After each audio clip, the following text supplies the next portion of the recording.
Bom dia, meus amigos, paz a todos.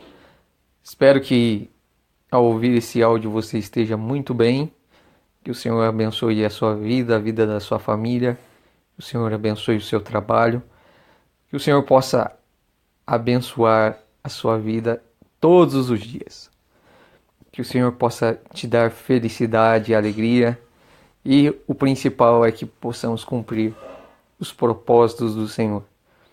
Pois bem, meus amigos, estou aqui para falar rapidamente sobre um assunto muito pouco falado e o livro talvez mais mal interpretado de toda a Escritura. Até Apocalipse é um livro que as pessoas têm menos problemas ao interpretar a partir de uma visão teológica do que o livro de Gálatas.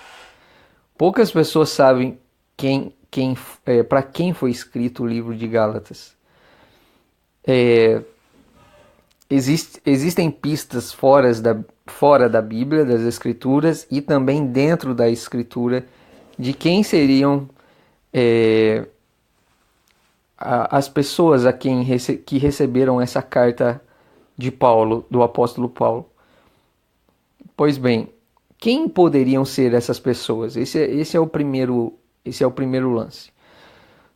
Todos sabem que, na verdade, a Bíblia ela é uma só. E todos sabem que o reino de Israel ele foi dividido. Eu estou cansado de falar sobre isso. Em reino do norte e reino do sul. O reino do norte, Israel. O reino do sul, Judá. O reino do norte, pessoal do reino do norte acabou se espalhando por toda a terra. Alguns do reino do sul também, né, em menor proporção, até olhando a proporção das tribos, né? Mas também foram espalhados. Enfim, essas pessoas que eram do reino de Israel foram espalhadas por toda a terra antiga que existia, né? Então a maioria deles acabaram indo para Grécia, Roma e alguns países da Ásia. Nós temos historiadores que falam sobre isso e nós temos a Bíblia também que comprova isso. Isso é tão verdadeiro que Pedro, na sua primeira epístola, ele fala sobre os dispersos. Dispersos é uma palavra que muita gente acha que refere aos crentes que estão na terra, mas que são do céu. Quando Pedro diz que nós somos estrangeiros, peregrinos, eu vejo muitas pessoas usando isso em hinos, mas essa não é a verdade. Você pode aplicar isso para a sua vida, mas isso não é o que o autor do texto estava escrevendo quando ele escrevia, não era o que ele pensava. O que é que ele pensava? Ele pensava realmente na dispersão de Israel, que Israel havia se dispersado, sido dispersa. Aliás, Jesus trata muito bem disso nos capítulos 7 e 8 do Evangelho de João. E também Jesus profetiza isso a respeito do ano 70 depois de Cristo também, que é um momento de dispersão muito forte. Então, quando Pedro escreve aos dispersos, aos estrangeiros dispersos, ele está dizendo aqueles que eram de Israel, mas que estão agora em outras regiões. E quais regiões ele cita em 1 Pedro? Ele cita a região da Galácia, Listra, Icônio, ele cita essas regiões, a região da Ásia, e ele fala sobre a Galácia. Pois bem, quando nós dizemos que o apóstolo Paulo é o apóstolo dos gentios, nós confirmamos o que as Sagradas Escrituras dizem, a gente entende isso de uma forma corretíssima. Mas nós, às vezes, não entendemos quem também eram chamados de gentios. Essas pessoas das tribos do norte, né, que também alguns deles foram chamados de samaritanos, que se relacionaram com pessoas de outras nacionalidades, eram israelitas que se relacionaram com gentios, com pessoas de outras nacionalidades, e acabaram sendo rejeitados pelos judeus. Quebraram as leis de Deus, se misturaram, e então por isso eles se tornaram também gentios. Foram assimilados em outras nações. O que é um assimilado? É alguém que foi morar, trabalhar em outra nação, tiveram filhos em outras nações, que não era Israel, e acabaram ficando por lá. Mas a verdade, amigos, o que nos interessa é que eles conheciam a palavra de Deus, eles conheciam os profetas, eles conheciam os livros de Moisés, eles conheciam as profecias e eles esperavam o Messias. E quando o Messias chegou, Paulo saiu também para esse povo. Gentios, pessoas que foram de Israel e que já não eram mais, e também pessoas que eram de outras nacionalidades. Seria inviável a Paulo a pregar a gregos que acreditavam em deuses estranhos. Muitos gregos não acreditaram em Paulo.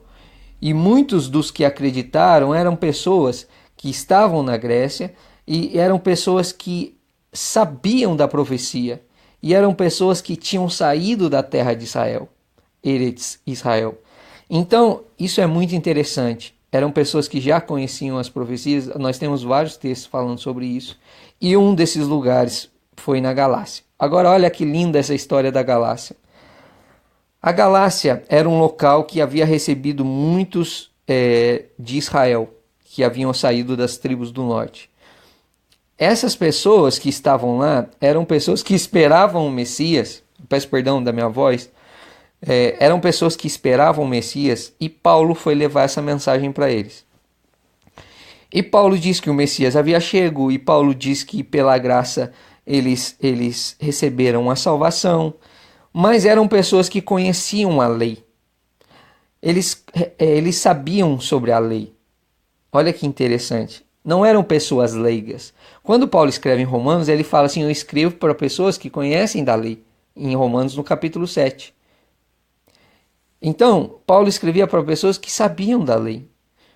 Essas pessoas na Galácia, que recebeu a carta de Gálatas, o que aconteceu?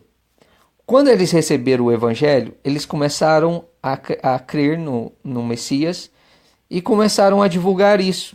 Alguns judeus que a gente chama de ortodoxos, que eram pessoas que não tinham crido no Messias, se juntaram a esses Gálatas.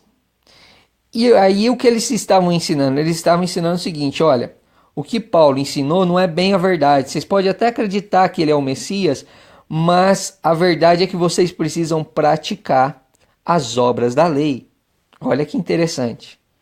Vocês precisam praticar as obras da lei. E aí eu pergunto para você, o que é obra da lei, meu amigo? Existe um achado arqueológico que foi encontrado em Qumran, que são vários textos, e nesses textos foi encontrada essa palavra, obras da lei. Essa palavra significa não a lei de Moisés, a lei que Deus deu por meio de Moisés. Não é a lei que está nas Escrituras. Quando um judeu disse ao pessoal de Gálatas, da Galácia, vocês precisam praticar as obras da lei para a salvação, o que eles estavam ensinando não é que eles deviam cumprir os mandamentos de Moisés, porque esse povo já fazia isso. O que eles estavam ensinando, segundo os achados arqueológicos de Qumran, é que essa expressão obras da lei se refere à tradição oral, à lei oral, porque os judeus acreditam que a lei foi dividida em duas partes. A primeira foi dada a Moisés escrita, e a primeira foi escrita e a segunda ela não foi escrita, foi uma tradição oral. Essa tradição oral mais tarde vai se transformar em parte do Talmud. Então o que esses judeus estavam querendo dizer ao pessoal de Gálatas era: olha, vocês querem voltar? Tudo bem, mas vocês têm que praticar a tradição. E eles não estavam aceitando isso. E alguns estavam confusos. Será que para sermos salvos nós precisamos praticar a tradição? Quer ver? Eu vou te dar alguns exemplos. A lei oral dizia que alguém tinha que lavar da mão até os cotovelos para se alimentar. Olha que interessante. E os discípulos de Jesus, Talmidim de Yeshua, eles não fizeram isso, porque eles não cumpriram a tradição oral. Eles não cumpriram as obras da lei. E aí, o que aconteceu? Eles foram repreendidos pelos fariseus. Os seus discípulos não lavam as mãos para comer. Você vê que Jesus não cumpria isso. E havia um pensamento, e há até hoje, de que o Talmud grande parte do Talmud, grande parte das leis da tradição oral, elas vão contra as leis de Deus. Elas estão contra as leis de Deus. Por isso em Gálatas você vai ver que Paulo diz uma coisa interessante. Paulo fala que que uma pessoa que não, porque está escrito, ele diz, aquele que não vive da lei é amaldiçoado. Veja, ele fala sobre a lei. Aquele que não faz as coisas da lei recebe maldição. Paulo fala isso em Gálatas. O que as pessoas entendem? As pessoas leem Gálatas e entendem que uma pessoa que pratica a lei, ela é amaldiçoada. Agora veja se isso tem cabimento. Então eu posso dizer que uma pessoa que não pratica o adultério, porque isso é lei, essa pessoa é amaldiçoada e que ela tem que praticar o adultério. Uma pessoa que não honra o pai e a mãe, porque isso é lei. Jesus disse, vocês ouviram o que os antigos disseram? Quando ele diz isso, ele confirma a lei. Ele diz, façam essas coisas. E Jesus vai até mais longe. Jesus fala assim, e não é só se você deitar, se você pensar, você já adulterou. Jesus confirma a lei. Jesus disse, eu não vim revogar a lei. Todo advogado sabe que uma lei que não é revogada, ela está em contínuo uso, até ser revogada. Quando é que a lei será revogada? O sacerdote diz, enquanto houver céus e terra, a lei existirá. Então, meu amigo, você está olhando para os céus? Você está pisando na terra? Ainda existe lei. Isaías diz que as leis do Senhor são eternas. Paulo diz em Romanos que a lei do Senhor é santa, é boa e é justa. Olha que interessante. O que acontece em Gálatas? O que acontece em Gálatas é que Paulo está ensinando que o Messias veio e que morreu por eles e que remiu o pecado deles e que o justificou. E que a justificação dos nossos pecados não se dá por meio das obras, que não se dá por meio da lei. Era isso que ele ensinava e alguns judeus foram lá e ensinaram diferente. Disseram ao pessoal de Gálatas, vocês precisam fazer a circuncisão física, porque sem circuncisão física vocês... E tem muita gente ensinando isso aí na internet, viu? Se vocês não fizerem circuncisão física, vocês não podem receber a salvação. Aí Paulo diz, ó Gálatas insensatos, vocês não ouviram de mim que a lei não pode justificar vocês? Veja que ele não está falando que não é para cumprir a lei. E quando ele usa o termo obras da lei, ele se refere à tradição oral dos judeus, porque era isso que estava sendo ensinado. E isso não é invenção da minha cabeça, você pode pesquisar, coloca no Google, coloca obras da lei, achados arqueológicos de Qumran. Os documentos que foram achados em Qumran várias vezes cita essa expressão que Paulo usa, a mesma expressão que Paulo usa, obras da lei, que no tratado se refere à tradição judaica, à tradição oral, que virou posteriormente o Talmud, né? E tem muitas coisas ali que chocam com a palavra de Deus. Então, meus amigos, em todo o texto de Paulo, eu vou ver se eu abro aqui a carta para ler alguns textos para vocês. Em todo o texto de Paulo você vai ver Paulo explicando que a salvação não vem por meio das obras, mas vem por meio da graça, que é pela fé na morte do Filho de Deus. Eu não posso anular a morte do Filho de Deus. É isso que Paulo ensina. Paulo em nenhum momento no livro de Gálatas ensina que a lei não deve ser exercida, que os mandamentos não devem ser cumpridos. Pelo contrário, nós devemos cumprir os mandamentos que o Senhor nos deixou. Mas as pessoas insistem em ensinar exatamente o contrário. Eu estava lendo também algumas pessoas falando sobre o Monte Sinai, que representa Agar, e sobre Sara. E muitas pessoas leem de forma equivocada esse texto. Em Gálatas, no capítulo 4, se não me engano, Paulo fala sobre isso. E Paulo fala sobre a livre e sobre a escrava. O que algumas pessoas entendem ali é que a escrava, ela está debaixo da lei. E a livre, ela não precisa da lei. Mas veja que não é nada disso que Paulo diz no texto de Gálatas. O que Paulo diz, quando as pessoas falam de Monte Sinai, no que as pessoas lembram? As pessoas lembram na lei. Olha que interessante. E ali o Monte Sinai é associado a Agar. Mas poucas pessoas fazem alusão ao que eles acreditam. Porque o Monte Sinai foi o local para onde Deus chamou Moisés para que Deus libertasse Israel do Egito. Olha que interessante. O Monte Sinai, para muitas pessoas, vocês sabem disso, é localizado no Egito. Até o pessoal que fala que eu não acredito nisso, eu acredito que era na Arábia, porque o texto diz que é na Arábia, mas o pessoal fala que a Arábia pertencia ao Egito naquela época. Então, quem era Agar? Agar era uma princesa egípcia que foi dada para Abraão, não era a verdadeira esposa de Abraão. O filho que ele teve com ela não era legítimo no sentido de não era o filho da promessa, não era o que Deus havia prometido para Abraão. E ela é associada com o Monte Sinai, e ninguém pensa nisso, porque o Monte Sinai está associado ao Egito. Porque no Monte Sinai foi dado no Monte Sinai foi chamado a Moisés para que o povo fosse liberto do Egito. E então ela é associada, a escrava é associada com o Monte Sinai, mas a livre, olha que interessante, por causa da liberdade. Porque aqueles que foram livres do Egito, aqueles que saíram até do Monte Sinai, eles foram para a terra de Canaã. E a terra de Canaã representa Jerusalém, fala de Jerusalém. E aí Paulo diz, a nossa mãe é a Jerusalém do Alto. E ele fala, a Agar, o filho da escrava, o Monte Sinai representa a Jerusalém atual. Por que ele disse isso?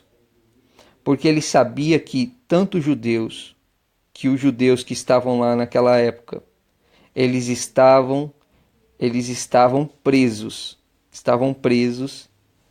às obras da lei, estavam presos a uma tradição que não dizia respeito à verdadeira palavra de Deus. Estavam presos a uma tradição que não tinha nada a ver com as coisas que Deus realmente queria que o povo fizesse. Eu não sei se você sabe, mas para muitos judeus ortodoxos, a tradição oral ela é mais importante do que a palavra de Deus, do que os profetas, do que muitos livros. Porque a tradição oral, o Talmud, ele tem não só as leis, mas tem a revelação das leis, o comentário das leis através dos rabinos. Então muita gente acredita nisso. Olha a importância que eles deram para alguns judeus, para uma classe de judeus, ainda isso é mais forte, porque o Zohar, essas coisas místicas são mais importantes ainda. São pessoas que dão importância. Então, realmente, dentro do judaísmo, de uma área do judaísmo, ou o pessoal que diz que é um falso judaísmo, muita gente se afastou da presença de Deus. E é sobre isso que Paulo está falando no livro de Gálatas. Você vê claramente em vários textos, eu consegui abrir a Bíblia aqui, eu vou ver se eu leio alguns textos com vocês, rapidamente. Mas, gente, em nenhum momento de Gálatas, Paulo fala contra a lei, que não deve se cumprir a lei. Olha só que interessante isso. Eu vou ler aqui para vocês.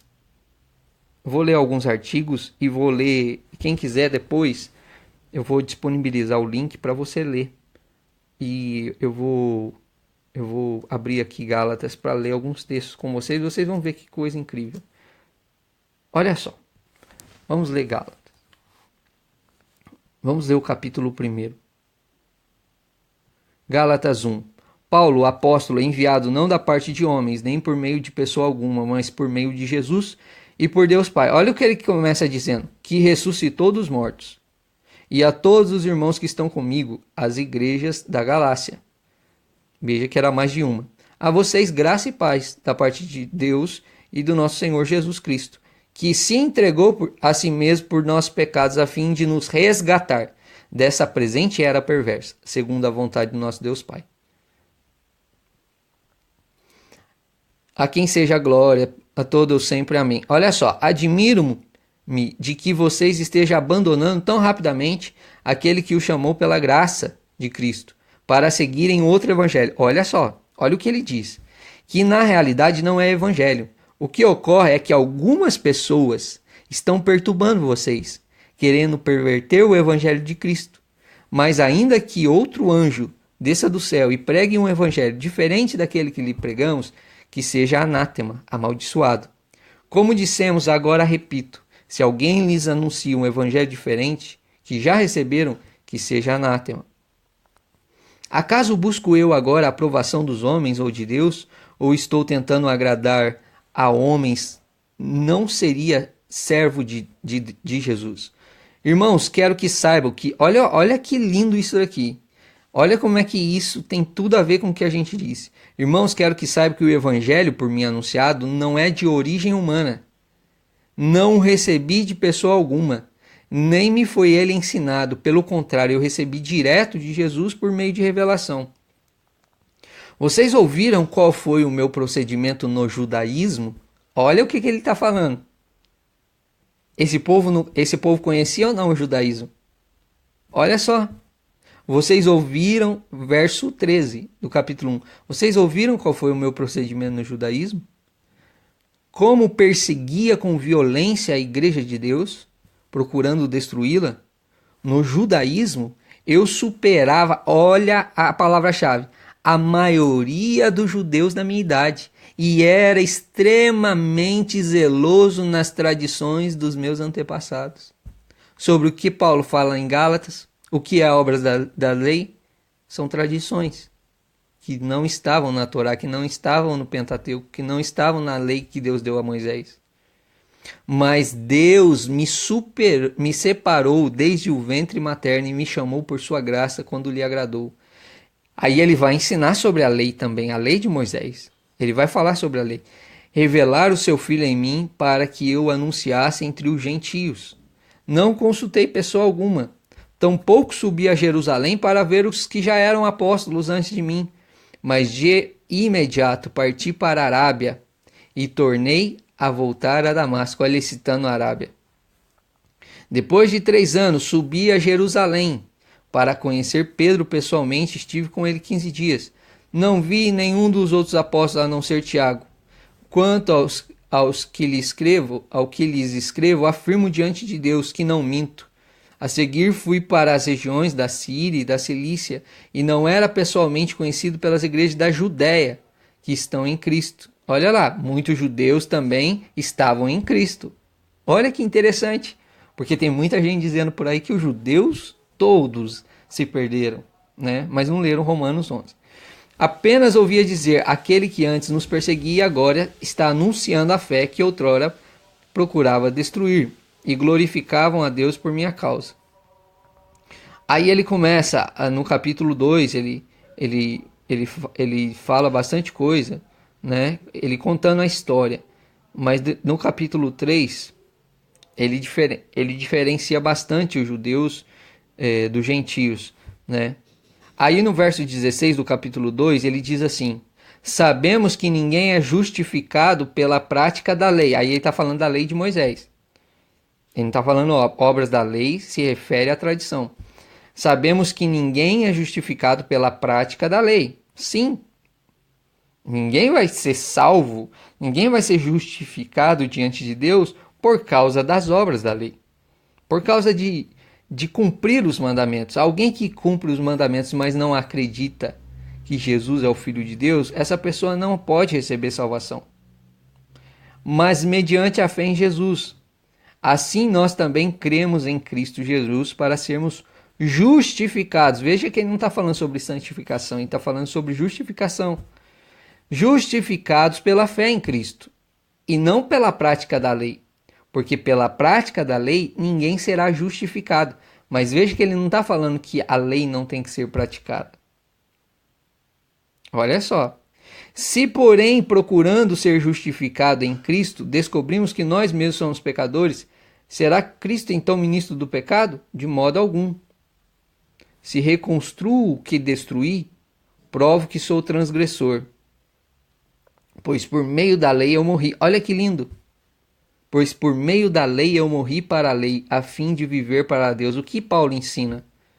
Paulo ensina uma coisa que na mente de um advogado isso é muito claro. O que é lei? A lei ela tem dois padrões. A lei ela tem um preceito que a gente chama de preceito primário. O que é preceito primário? Por exemplo, artigo 121 do Código Penal. Matar alguém. Eu vou abrir aqui até para falar com mais propriedade. Ó, artigo 121 do Código Penal. Matar alguém. Se você mata alguém, esse é o preceito primário da lei. Matar alguém. Artigo 121 do Código Penal. Preceito primário, matar alguém. Isso é lei. Se você matar alguém, acontece algo. Qual é o preceito secundário? Reclusão de 6 a 20 anos. Olha só que interessante. A lei não é só o anúncio. A lei também descreve a consequência.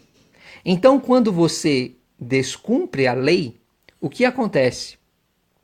Você se coloca debaixo das penas da lei. Você vai ser julgado. Você vai cumprir uma pena. Se você não transgride a lei, você não está debaixo dela. Ela não pode ser posta. Eu vou te dar um exemplo claro de julgamento. Você rouba alguma coisa. Você roubou. A lei vai ser aplicada a você. O delegado vai fazer um indiciamento, o Ministério Público vai denunciar você, você vai ir para frente do juiz, o juiz vai reunir as provas e vai te dar uma sentença, uma condenação, uma sentença que pode ser condenatória. Se você for inocente, você vai ser absolvido. Você não estará debaixo da lei. A lei não será aplicada a você. Olha o que Paulo diz. Veja se não faz sentido. Pois por meio da lei eu morri para a lei. Claro, porque quando você cumpre a lei não é aplicada a você. Quando você vive de acordo com os princípios que o Senhor te deu, você não recebe aplicação às consequências da lei. Olha que interessante. Por meio da lei, eu morri para a lei, a fim de viver para Deus. Fui crucificado com Cristo. Assim já não sou eu mais quem vive, mas Cristo vive em mim. A vida que agora vivo no corpo, vivo-a pela fé no Filho de Deus, que me amou e se entregou por mim. Não anulo a graça de Deus. Olha que coisa interessante. O que acontece com a graça? A graça veio para restaurar o homem. A graça é um favor imerecido. Nós não merecíamos, mas nós recebemos a graça. Olha que coisa interessante. A graça é um dom de Deus, é um favor de Deus por nós.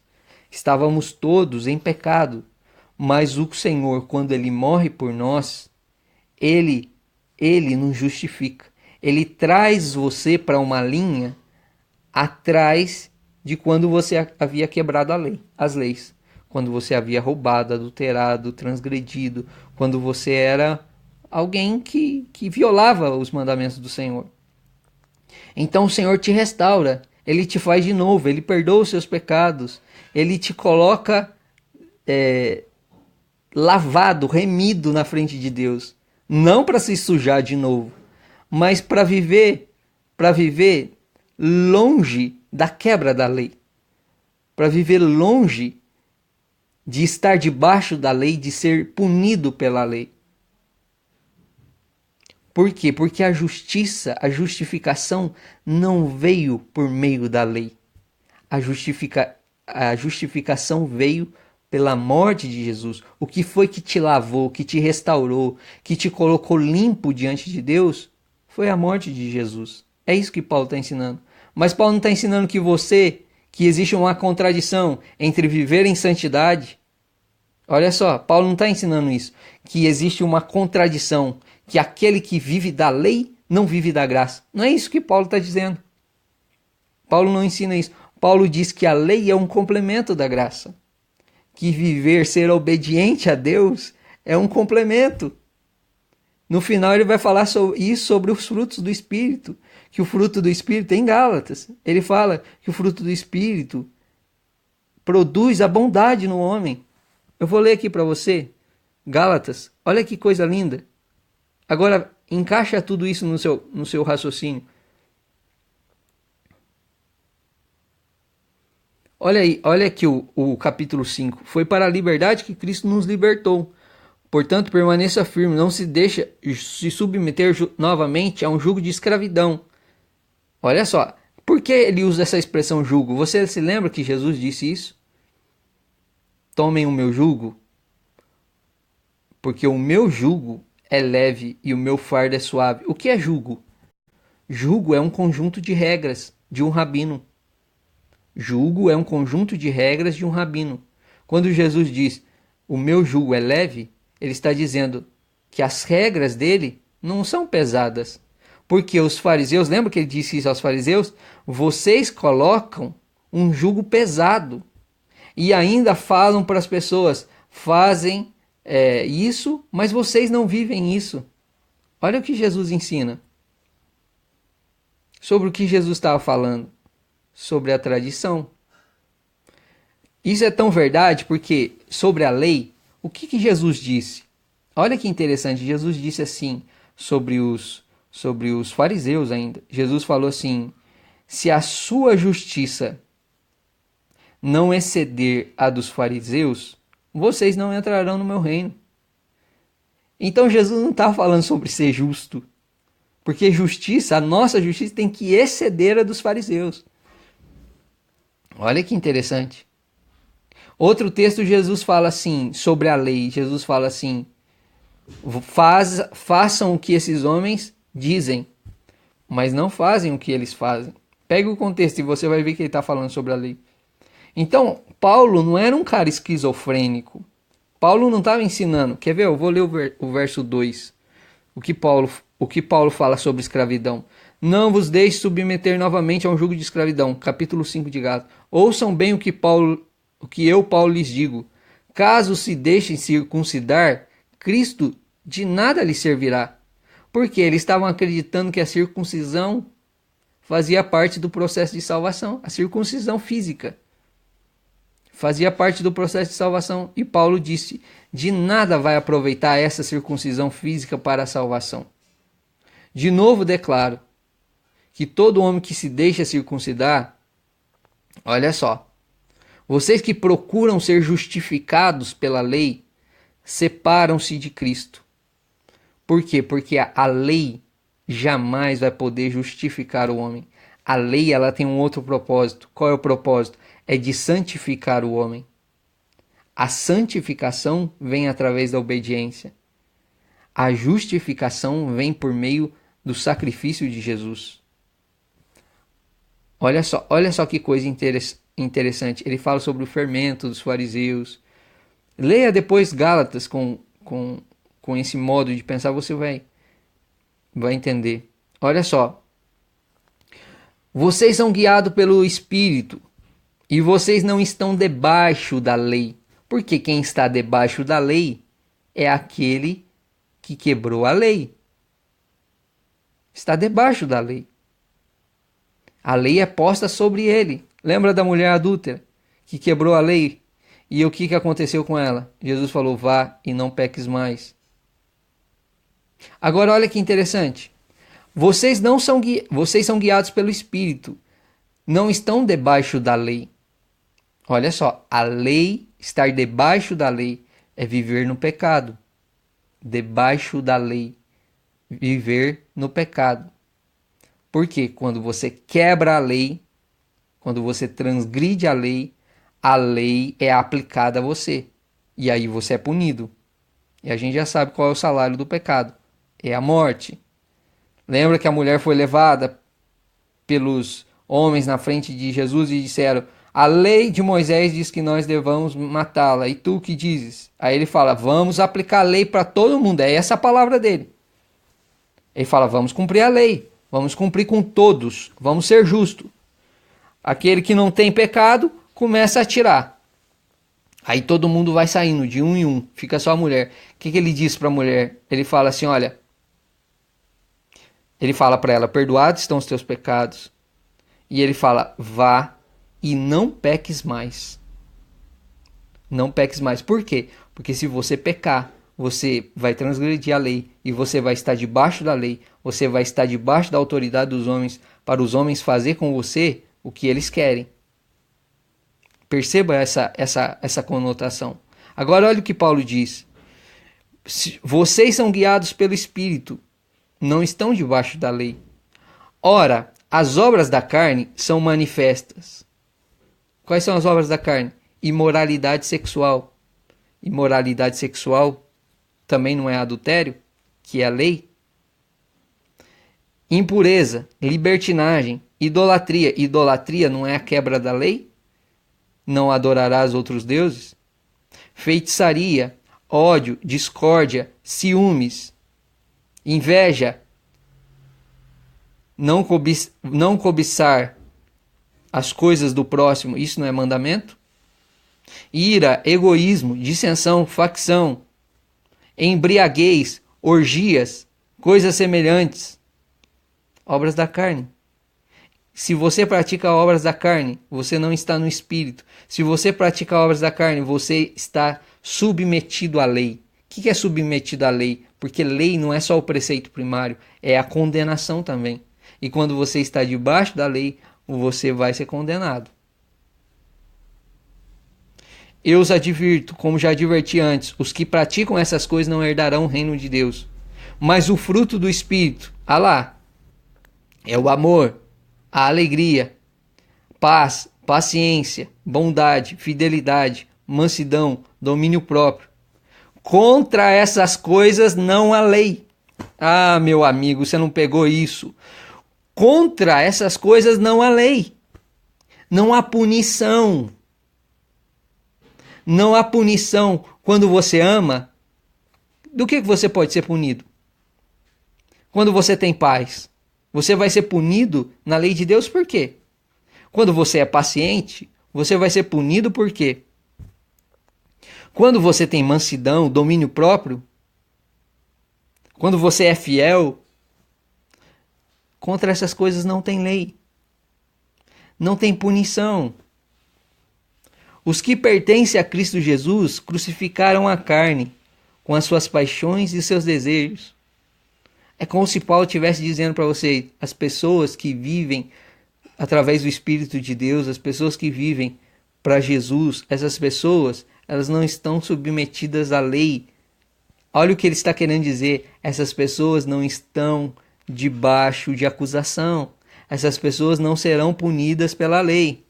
Por isso que Davi diz, Senhor, como eu amo a sua lei. Porque ele vivia, ele cumpria. E ele e era aplicado coisas boas à vida dele. Tanto é que quando ele transgrediu, coisas terríveis aconteceram na casa dele. Por quê? Porque quando você se embriaga, participa de orgia, comete idolatria, feitiçaria, tem ódio, tem ciúme, tem imoralidade, tem libertinagem, tem ira, tem egoísmo, você está debaixo do julgamento. Você está debaixo da lei para ser a lei aplicada a você uma condenação. Mas quando você vive de acordo com a vontade de Deus, não há lei para te punir. Aí a lei tem um reflexo de ser boa, de ser agradável. Você entende isso? Contra essas coisas não há lei. Os que pertencem a Jesus Cristo crucificaram a sua carne. Se vivemos pelo Espírito, andemos pelo Espírito. Não sejamos presunçosos, provocando uns aos outros, tendo inveja uns dos outros. Olha só, ele está ensinando exatamente para as pessoas. Olha o verso 2. Levem os fardos pesados uns dos outros e assim cumpram a lei de Cristo. Olha só. Cumpram a lei de Cristo. E qual é a lei de Cristo? Qual é a lei de Cristo, amigos?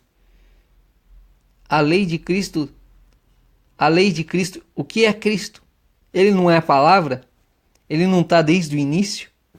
Eu vou ler um texto que está fora de Gálatas para acabar com esse raciocínio e a gente ir almoçar, né? Eu também tenho que viajar ainda, vou fazer audiências, irmãos, orem por mim. Eu quero ler um texto. Veja se a Bíblia está mentindo. 1 João, capítulo 2. Filhinhos, escrevo essas coisas para que vocês não pequem, não quebrem a lei. O que é pecado, segundo o livro de João? É transgressão à lei. Todo mundo sabe disso aí. Se, porém, alguém pecar, temos um intercessor junto ao Pai, Jesus Cristo justo. Ele é a propiciação pelos nossos pecados. E não somente pelos nossos, mas pelos pecados de todo mundo. Sabemos que o conhecemos, se obedecemos os seus mandamentos. Aquele que diz eu conheço, mas não obedece seus mandamentos é mentiroso, e a verdade não está nele. Mas se alguém obedece a sua palavra, nele verdadeiramente o amor de Deus está aperfeiçoado. Desta forma, sabemos. Eu quero ler mais um texto para a gente terminar, que é a continuação desse texto. Olha o capítulo 3, verso 4. Todo aquele que pratica o pecado é transgressor. De fato, o pecado é transgressão da lei. E vocês sabem que ele se manifestou para tirar os nossos pecados. E nele não há pecado. E todo aquele que nele permanece, 1 João 3, verso 6. Todo aquele que nele permanece não está no pecado, quer dizer, não transgride a lei, não está debaixo do julgamento da lei. Todo aquele que está no pecado não o viu e nem o conheceu. Filhinhos, não deixe que ninguém os engane. Aquele que pratica a justiça é justo, assim como aquele que é justo. Aquele que pratica o pecado é do diabo, porque o diabo vem pecando desde o princípio, e para isso se manifestou o Filho de Deus, para destruir as obras do diabo. Todo aquele que é nascido de Deus não pratica o pecado, não transgride a lei, porque o pecado é transgressão da lei, o próprio João disse. Então, gente, o apóstolo Paulo, o livro de Gálatas é o livro mais mal compreendido. Eu não tenho a presunção de que vocês entendam tudo isso em uma só live.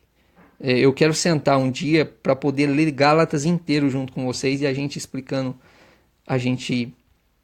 explicando parte por parte. Tem um texto aqui em João que ele diz assim que esse mandamento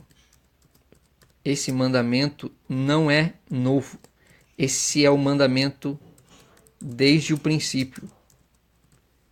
Eu queria ler esse texto para vocês. 2 João 1,6. Vamos lá? 2 João 1,6. Olha que coisa tremenda. 2 João 1,6.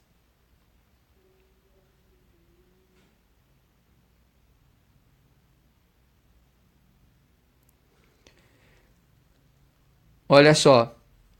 Verso 4. Ao encontrar alguns de seus filhos, muito me alegrei, pois eles estão andando na verdade, conforme o mandamento que recebemos do Pai. E agora eu lhe peço, Senhora, não como se estivesse escrevendo um mandamento novo, o que já tínhamos desde o princípio, que amemos uns aos outros. E este é o amor, que andemos em obediência aos seus mandamentos. Como vocês já têm ouvido desde o princípio, o mandamento é este, que vocês andem em amor. Então, olha só, gente, uma coisa interessante sobre as cartas é que tudo que está escrito está se referindo ao Antigo Testamento, que a gente chama de Antigo Testamento. Porque nessa época que Paulo escreveu, que João escreveu, que Pedro escreveu, não havia compilação do Novo Testamento ainda. Então, as escrituras para eles era o Tanar, era o Antigo Testamento. Tá, que isso possa ficar na sua mente aí, mas ouça desde o começo, vocês que chegaram mais tarde, ouçam desde o começo, que o começo está mais interessante, vocês vão entender melhor para quem Paulo escreveu essa carta de Gálatas, tá? Leiam 1 Pedro capítulo 1, os versos primeiros, e vocês vão entender quem era o pessoal da Galácia, que eram pessoas das tribos de Israel que haviam sido dispersos. A expressão dispersos não é usada por Pedro e pelos autores para falar de alguém que está na terra, mas que pertence ao céu. apesar da gente entender isso, de muitas pessoas entender isso e ministrar sobre isso, e a gente pode até falar isso, mas essa não era a intenção de Paulo e de Pedro ao escrever. Eles estavam falando realmente da dispersão de Israel e das tribos que foram espalhadas pelo mundo. E eles estavam falando dessas pessoas. Deus abençoe a vida de vocês. Um beijo no coração de todos. Bom almoço. Coma aí essa picanha, né? Maravilhosa, né? Ou o zoião, o ovo, né? Deus abençoe vocês aí. Um beijo no coração de todos. Amo vocês. Tamo junto, gente. Um abraço.